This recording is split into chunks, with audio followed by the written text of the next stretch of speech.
తిరుమల పరకామణి చోరీ కేసులో అక్రమాలపై సిఐడి దర్యాప్తు ముమ్మరం చేసింది. గతంలో తిరుమల వన్ టౌన్ పిఎస్లో పనిచేసిన పోలీసులు తిరుపతి పద్మావతి అతిథి గృహంలో విచారణకు హాజరయ్యారు. మరింత సమాచారం మా ప్రతినిధి నారాయణప్పని అడిగి తెలుసుకుందాం.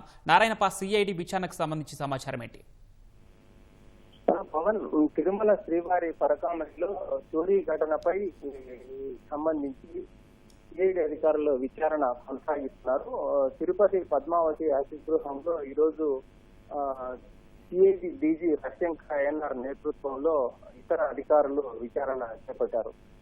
కోర్టు ఆదేశాలతో తిరుపతి కేంద్రంగా విచారణ ప్రారంభించిన సిఐడి అధికారులు గడిచిన 3 రోజుల క్రితం తిరుమలలోని పరకామణిని, అదేవిధంగా కమాండ్ కంట్రోల్ రూమ్ పరిశీలించారు. ఆ తర్వాత గడిచిన శుక్రవారం తిరుపతి పద్మావతి గృహంలో చోరీ కేసులో నిందితుడు రవికుమార్ ను, ఆయన కుటుంబ సభ్యులను విచారించారు. ఆ తర్వాత ఈ రోజు తిరిగి విచారణ ప్రారంభించారు.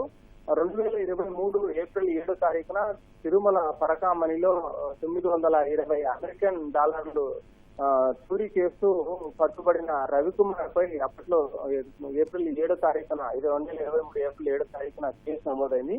ఈ కేసు నమోదు చేసిన సమయంలో తిరుమల 1వ పట్టణ పోలీస్ స్టేషన్ లో ఎస్ఐగా పనిచేస్తున్న లక్ష్మీరెడ్డి, అదేవిధంగా అదే పోలీస్ స్టేషన్ పరిధిలో సిఐగా పనిచేస్తున్న జగన్మోహన్ రెడ్డి కూడా ఈ విచారణకు పిలిపించారు. ఏప్రిల్ 7వ తారీఖున కేసు నమోదు చేశారు.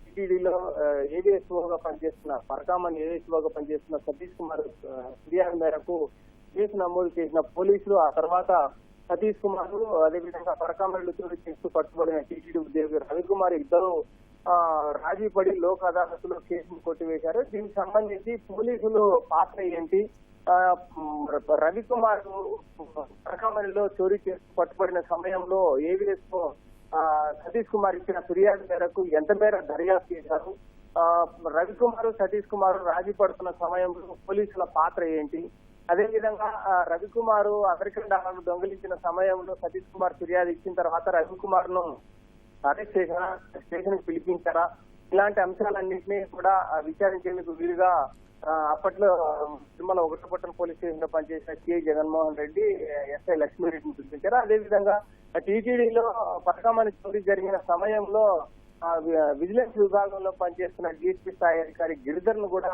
విచారణకు పిలిపించి పద్మావతి అతిథి గృహంలో విచారణ చేపట్టారు. ఉదయం 6:30 గంటల సమయంలోనే అప్పట్లో తిరుమల సిఐగా పనిచేసిన జగన్మోహన్ రెడ్డి విచారణకు హాజరయ్యారు. ఇప్పుడు కొద్దిసేపు క్రితమే సిఐ లక్ష్మీరెడ్డి, అదేవిధంగా బీజీఓ గిరిధర్ ను కూడా, అప్పట్లో టీటీడీలో బీజీఓగా పనిచేసిన గిరిధర్ ను కూడా విచారణకు పిలిపించి పోలీసులు విచారణ నిర్వహిస్తున్నారు. ఈ రవికుమార్ సతీష్ కుమార్ మధ్య రాజీ కుదర్చడంలో పోలీసులు, అప్పటి పోలీసులు జగన్మోహన్ రెడ్డి కావచ్చు, లక్ష్మీరెడ్డి కావచ్చు చాలా కీలకంగా వ్యవహరించారని ఆరోపణల నేపథ్యంలో సిఐడి అధికారులు వారిని పద్మావతి అతిథిని పిలిపించి విచారణ చేపట్టడం చాలా కీలకంగా మారింది. పవన్, ధన్యవాదాలు నారాయణప్ప.